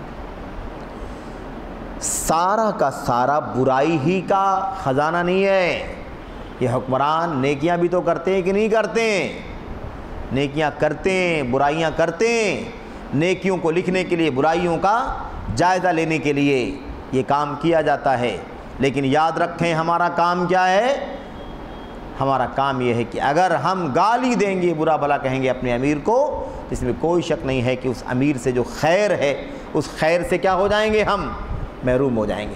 کیا مسلمانوں کا حاکم، مسلمانوں کا حکمراں، کیا سعودی عرب کا حاکم اور اس کا ولی عہد ہے نا، حاکم کا ولی عہد، کیا ہمیشہ برائیاں ہی کرتے ہیں، کیا ہمیشہ گناہ گاری کام کرتے ہیں، کیا ہمیشہ ظلم اور زیادتی ہی کرتے ہیں، کیا کبھی اچھا کام نہیں کرتے، اچھا کام کرتے ہیں کہ نہیں کرتے ہیں، اچھا کام بھی کرتے ہیں، لیکن مسئلہ کیا ہے میرے بھائیوں، مسئلہ یہ ہے کہ اب اگر گالی دیں گے تو اس کا خیر بھی چلا جائے گا، گالی دیں گے، برا بھلا کہیں گے، لوگ بھڑک جائیں گے، گالی گلوچ کی نوبت آ جائے گی، ہے نا، یہ ساری نوبت آ جائے گی۔ اس کا نتیجہ کیا ہوگا، جب اس کی برائی کی جائے گی تو بغاوت کا جھنڈا اٹھے گا، پھر اس کی حکومت کو تہو بالا کر دیا جائے گا، تو اس کے پاس کچھ بھلائی بھی تو تھی، اللہ کے بندو، وہ بھلائی بھی ختم ہو گئی کہ نہیں ختم ہو گئی؟ کتنا عظیم الشان قول ہے، اندازہ لگاؤ کتنا عظیم الشان قول ہے کہ جو بھی اپنی قوم کی برائی، اپنے امیر کی، جو بھی قوم اپنے امیر کی برائی کرے گی، اس کے خیر سے، اس کی بھلائی سے، اس کے عدل و انصاف سے محروم ہو جائیں گے۔ اللہ اکبر۔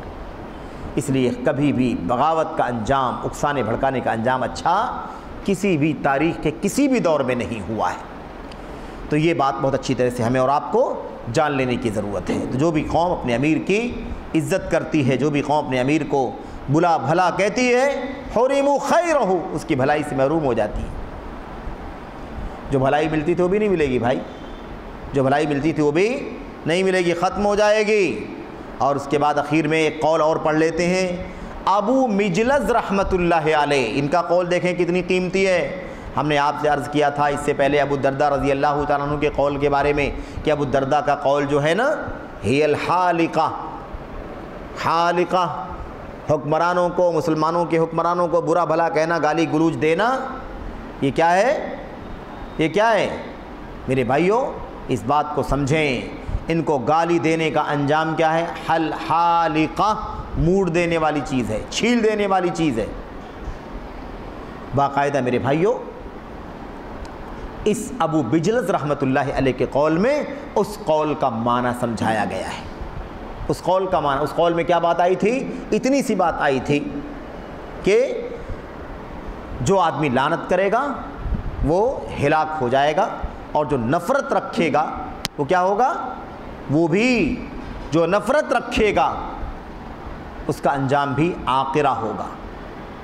لان تان کرنے والا کا انجام حالقہ، اور برائی کرنے والے کا انجام، برائی کا کام کرنے والے کا انجام کیا ہے؟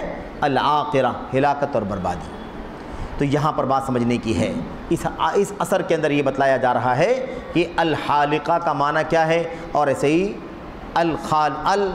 الحالقہ کا معنی کیا ہے، حالقہ کا معنی کیا ہے، چھیل دینے والی کا معنی کیا ہے۔ تو ابو مجلس بیان فرماتے ہیں سب الامام الحالقہ، امام کو برا بھلا کہنا دراصل حالقہ ہے۔ کتنی اہم بات ہے بھائی، جو صحابی نے نبی سے سیکھا وہی تابعین صحابی سے سیکھا۔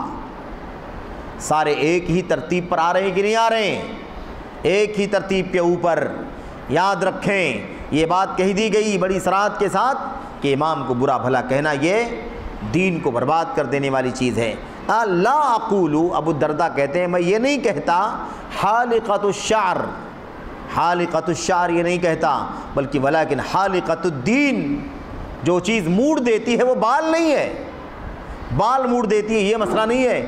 عبارت جو کچھ اللہ کے نبی کیا ہے بھائی، کہتے ہیں کہ بال کو موڑنے والی نہیں بلکہ دین کو برباد کر دینے والی، اسی کا معنی سمجھا دیا، اسی اثر کا معنی سمجھا دیا، جس کا ہم نے پہلے آپ کے سامنے اس کا اشارہ کر کے آپ کے سامنے حوالہ دیا تھا۔ تو امام کو گالی دینا، برا بھلا کہنا یہ چھیل دینے والی چیز ہے، اور ایسے ہی کہتے ہیں میں یہ نہیں کہتا کہ یہ بالوں کو چھیل دے گی بلکہ یہ دین کو چھیل دینے والی ہے۔ دیکھا آپ نے، یہ ہے حضرات صحابہ کرام، حضرات تابعین اور ایسے ہی تبع تابعین کے اقوال فرمودات۔ اور اس کے علاوہ بھی اگر ہم پڑھیں تو بہت ساری چیزیں، ایک قول اور پڑھ لیں اس میں اس سے ملتی جلتی وضاحت مزید کی گئی ہے۔ ابو ادریس خولانی رحمۃ اللہ علیہ، ابو ادریس خولانی رحمۃ اللہ علیہ انہوں نے فرمایا اتا ایاکم والطعن علی الائمہ فإن الطعن علیہم ہی الحالقہ حالقۃ الدین لیس حالقۃ الشعر۔ صاف طور پر دیکھیے ابو ادریس خولانی کہتے ہیں ایاکم والظن علی الائمہ، یاد رکھو مسلمانوں کے حکمران کے خلاف بدگمانی کرنا، طعنہ زنی کرنا، عیب جوئی کرنا یہ حرام ہے۔ مسلمان کیا کرنا چاہیے؟ ایاکم والطعن علی الائمہ، اماموں پر طعنہ زنی کرنا، عیب جوئی کرنا۔ ایاکم، خبردار، بچ کے رہنا، کوئی اپنے امام کی مذمت نہ کرے، برائی نہ کرے۔ فإن الطعن علیہم ہی الحالقہ، کیونکہ ان کی عیب جوئی کرنا، ان کی برائی کرنا کیا ہے؟ ان کی عیب جوئی کرنا اور برائی کرنا یہ کیا ہے بھائی؟ یہ دین کو ارکارت کر دینے والی چیز، دین کو چھیل دینے والی، دین کو برباد کر دینے والی چیز۔ حالقۃ الدین لیس حالقۃ الشعر، کہتے دین کو چھیلنے والی ہے، بالوں کو چھیلنے والی نہیں ہے۔ کیا ہے بھائی؟ بڑی وضاحت کے ساتھ کہتے ہیں حالقۃ الشعر نہیں ہے، حالقۃ الدین ہے، دین کو برباد کر دینے والی چیز ہے، عقارت کر دینے والی چیز ہے۔ الا ان الطعانین هم الخائبون وشرار الاسرار، اور ساتھ ہی ساتھ یہ بھی کہتے ہیں خبردار یاد رکھو جو لوگ بھی طعنہ زنی کرنے والے ہیں، عیب جوئی کرنے والے ہیں، طعنہ زنی کرنے والے، عیب جوئی کرنے والے، ان کا معاملہ کیا ہے؟ اللہ اکبر، یہی خسارہ اٹھانے والے ہیں، نقصان اٹھانے والے۔ صاحب کیا کہا تھا وہاں پر؟ کہا تھا حالقۃ الدین لیس حالق الشعر، الا ان الطعانین هم الخائبون وشرار الاشرار۔ یاد رکھیں یہ جملے سونے سے لکھنے کے قابل، اتنا قیمتی بات ابو ادریس خولانی ہم سے بیان فرماتے ہیں۔ کہتے ہیں حکمران پر طعن و تشنیع کرنے سے بچو، کیونکہ ان پر طعن و تشنیع کرنا موڑ دینے والی چیز ہے۔ کہتے ہیں میں نہیں کہتا کہ بال موڑنے والی چیز ہے، بلکہ دین کو موڑ دینے والی چیز ہے، دین کو برباد کرنے والی چیز ہے۔ اور کیا کہا بھائی آگے؟ اس کے آگے کیا کہا میرے بھائیوں؟ آگے کہا ہم الخاسرون ہم الخائبون، خائب و خاسر، جس کا دیوالیہ ہو گیا ہو، جس کے جیب سے چلے گئے ہوں، موڑی حذف الطاف کے اندر ضائع ہو گئی ہو، برباد ہو گئی ہو۔ کیا ہے؟ ہی الخائبون ہم الخائبون، یہ لوگ خسارہ اٹھانے والے۔ یہ نقطہ بڑا عظیم الشان ہے، کبھی بھی بغاوت کرنے والوں کا انجام اچھا نہیں ہوتا۔ خائب، خاسر، نقصان اٹھانے والے، اور نقصان کس پہلو پر؟ ہر پہلو پر نقصان، دین، ایمان، عقیدہ، عبادت، حلال، حرام، حقوق معاملات سارے تہوبالا ہو جائیں گے۔ تو یہی خسارہ اٹھانے والے ہیں۔ ان الطعانین هم الخائبون، طعن و تشنیع کرنے والے، عیب جوئی کرنے والے، یہی لوگ میرے بھائیوں خسارہ اٹھانے والے ہیں اور سب سے برے لوگ ہیں۔ وشرار الاشرار، بروں میں سب سے برے لوگ ہیں۔ یہ اللہ کے نبی صلی اللہ علیہ وسلم کی تربیت رہنے والے صحابہ کرام کے تابعین کے بعد تابعین کے بعد تابعین، ان کے بعد تبع الاتباع، اور سارے لوگ ایک زبان ہو کر کے کہتے ہیں کہ مسلمانوں کے حکمرانوں کے خلاف بغاوت کرنا حرام ہے، مسلمانوں کے حکمرانوں کے خلاف بغاوت کرنا حرام ہے۔ تو یہ سب سے بدترین لوگ ہیں۔ نام کتنا بھی اچھا ہو، چاہے ان کا نام، چاہے ان کے مشن کا نام، ان کا نام بھی کتنا بھی نام معروف ہو، اچھا ہو، لیکن یاد رکھیں وہ کون لوگ ہیں؟ شرار الاشرار، سب سے بدترین لوگ ہیں شرار الاشرار۔ نامور لوگ ہو سکتے ہیں لیکن اللہ تبارک و تعالیٰ کی نظر میں کیا ہے؟ شرار الاشرار، بروں میں سب سے برے۔ نعرے اونچے ہو سکتے ہیں، کبھی اچھے لگتے ہیں لوگوں کو، جب ہم نے سلف کی زبان سے یہ بات سن لی کہ یہ بدترین قسم کے لوگ ہوں گے، سب سے برے قسم کے لوگ ہوں گے، تو کوئی خارجی کبھی اچھا نہیں ہو سکتا۔ یاد رکھیں، شیخ الاسلام ابن تیمیہ رحمۃ اللہ علیہ نے فرمایا تھا کہ یہ روافظ جو ہیں، روافظ شیعہ، یہ یہودیوں کے گدھے ہیں۔ یہودی جو بھی کام کرتے ہیں انہی کے پیٹھ پر سوار ہو کر کے کرتے ہیں۔ اور یہ بھی جان لے اس وقت کہ ہمارے چوٹی کے علماء کہتے ہیں یہ خوارج، یہ روافظ کے گدھے ہیں۔ روافظ ان خوارج کی گردنوں پر، ان کی پیٹھوں پر سوار ہو کر کے دنیا کے سارے فتنے پھیلاتے ہیں۔ اور اگلا مرحلہ بھی آگے آ جائے گا کہ یہ کس کے گدھے ہیں، ان کا گدھا کون ہے، یہ کس پر سوار ہوتے ہیں اور اپنا کام کرتے ہیں۔ جلد ہی تصویر صاف ہو جائے گی اور اس کا معاملہ بھی آپ کے سامنے واضح ہو جائے گا۔ تو خلاصہ کلام کیا ہے میرے بھائیوں؟ خلاصہ کلام یہ ہے کہ کسی بھی صورت میں بغاوت، لعن طعن، سب و شتم، برائی کرنا، عیب جوئی کرنا، اس کی کوئی گنجائش نہیں۔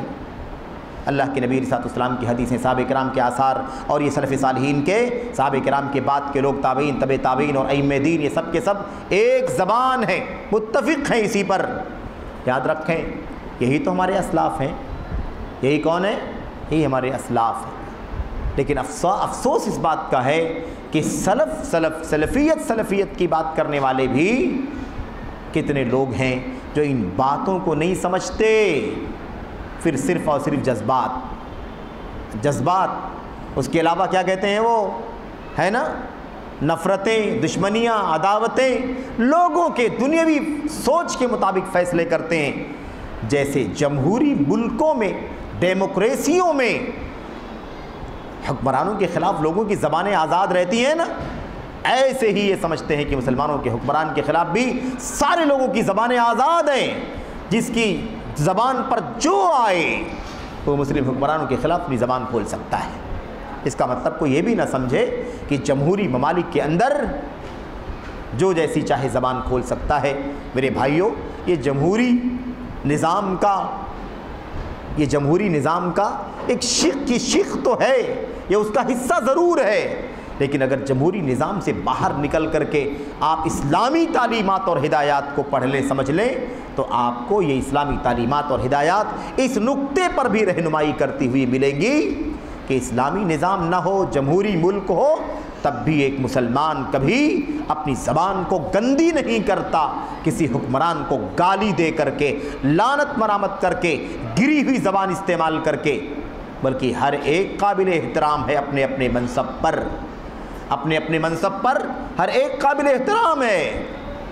اور خاص طور پر مسلمانوں کو خاص طور پر یہ سمجھنے کی ضرورت ہے کہ اسلام مصلحتوں کو لانے کے لیے، مفاسد کو دور کرنے کے لیے آیا ہوا ہے۔ اس لیے کوئی بھی قدم اٹھائے، زبان قلم چلائے، تو یہ بات ذہن میں رہنی چاہیے کہ ہمارے اس قدم سے اسلام بدنام نہ ہو جائے، قرآن بدنام نہ ہو جائے، مسلمان بدنام نہ ہو جائیں، ہماری اس قدم کی وجہ سے اسلام پر دھبا نہ لگ جائے، اس کو دہشت گردی کا نام نہ دے دیا جائے، اس کو آتنک سے جوڑ نہ دیا جائے۔ یہ ہر مسلمان کو سوچنے کی ضرورت ہے۔ میرے بھائیو، یہ مختصر طور پر ہم نے چند اقوال ذرا جلدی جلدی کر کے پڑھا تاکہ یہ مضمون ملتا جلتا مضمون ہے اور یہ باتیں ہمارے سامنے آ جائیں۔ اللہ سے ہم دعا کرتے ہیں کہ اللہ تبارک و تعالی ہمیں اور آپ کو حکمرانوں کا مقام جاننے کی اللہ تعالیٰ توفیق عطا فرمائے، حکمرانوں کا ادب احترام کرنے، ان کی طرف سے ہونے والے ظلم اور زیادتی پر صبر کرنے کی توفیق عطا فرمائے۔ ظلم اور زیادتی کی بات کر کے بغاوت کا راستہ نکالنے کی کوشش کرتے ہیں، اکسانے بھڑکانے کی کوشش کرتے ہیں۔ یہ دیکھو نبی کریم صلی اللہ علیہ وسلم نے ظالم کے ظلم، حاکم کے ظلم پر صبر کرنے کا حکم دیا ہے اور اسے برا بھلا کہنے سے بھی منع کیا ہے۔ نہیں، اس کا انجام اچھا نہیں ہے، اس کا انجام اچھا نہیں ہے۔ ابھی جو ظلم ہے، ابھی جو زیادتی ہے، اس زیادتی کو برداشت کر کے گاڑی زندگی کی چل رہی کہ نہیں چل رہی ہے، نمازیں ہو رہی کہ نہیں ہو رہی ہیں، سب کو اپنے حقوق مل رہے کہ نہیں مل رہے، اگر کوئی کسی پر ظلم کرے تو کوئی شکایت کرنے کا کوئی پلیٹ فارم ہے کہ نہیں ہے۔ لیکن اگر برائیاں کرو گے، عیب جوئی کرو گے، بغاوت کا جھنڈا اٹھاؤ گے اور اگر نظام درہم برہم ہو جائے گا، تباہ ہو جائے گا، تو تمہاری جان جائے گی، تمہاری کوئی شکایت سننے والا نہیں ہوگا، تمہارا مال اکارت ہوگا، تمہارا کوئی ہے نا، تمہارے زخم پر کوئی مرہم رکھنے والا نہیں ہوگا، تمہاری آبرو پامال کی جائے گی، کوئی تمہاری شکایت سننے والا بھی نہیں ہوگا۔ اس لیے اسلام ہمیشہ اس بات کی تعلیم دیتا ہے۔ اور تو ان چند آثار کے اندر کئی ایک پہلو آئے، ہے کہ نہیں، کئی ایک پہلو آئے۔ ایک تو کہا گیا کہ سب سے برے لوگ ہیں، خسارہ اٹھانے والے، یہاں کہا دین کو برباد کر دینے والے، یہاں کہا کہ اس کی بھلائی سے محروم کر دیے جاؤ گے، ہے نا، اور ابھی آگے بات آئے گی کہ عدل و انصاف سے محروم کر دیے جاؤ گے، انصاف ہی نہیں ملے گا، انصاف کی بھیک مانگو گے، کوئی انصاف دینے والا نہیں ہوگا۔ ایسے کیا فرمایا؟ معذور سمجھنا چاہیے، ہو سکتا ہے معافی مانگ لیا ہو اللہ سے، ہو سکتا ہے توبہ کر لیا، استغفار کر لیا ہو اور اللہ نے بخش دیا ہو، تو ایک بخشے ہوئے کو ہم کیا کر رہے ہوں گے؟ گالی دے رہے ہوں گے، لعنت کر رہے ہوں گے۔ یہ سارے پہلو غور کرنے کے ہیں، سوچنے کے ہیں۔ اللہ سے دعا کرتے ہیں کہ اللہ تبارک و تعالی ہمیں ان اقوال اور آثار سلف کو گہرائی سے بصیرت کے ساتھ پڑھنے سمجھنے کی توفیق عطا فرمائے، اور اللہ عز و جل فتنوں کے داعیوں کے فتنہ ہے نا، فتنے میں ڈالنے والی تقریروں سے بچنے کی توفیق عطا فرمائے، جو ورغلانے بہکانے کا کام کرتے ہیں، امت کو اکسانے کا کام کرتے ہیں، جو مسلم حکمران اور ان کے ولاتے اور ان کے ولی عہد اور ایسی وہاں کے علماء، ائمہ اور بڑے بڑے ذمہ داران، بااختیار با اثر لوگوں کی مذمت اور برائی کرنا، ان کو گالی گلوچ دینا، لعن طعن کرنا اپنا صبح و شام کا مشغلہ بنائے ہوئے ہیں۔ اللہ تبارک و تعالی امت کو ان رافضیت زدہ، صوفیت زدہ، خارجیت زدہ ان فتنوں کے داعیان سے بچنے کی توفیق عطا فرمائے۔ آمین رب العالمین، وصلی اللہ وسلم وبارک علی نبینا محمد وعلی آلہ وصحبہ اجمعین۔ السلام علیکم ورحمۃ اللہ وبرکاتہ۔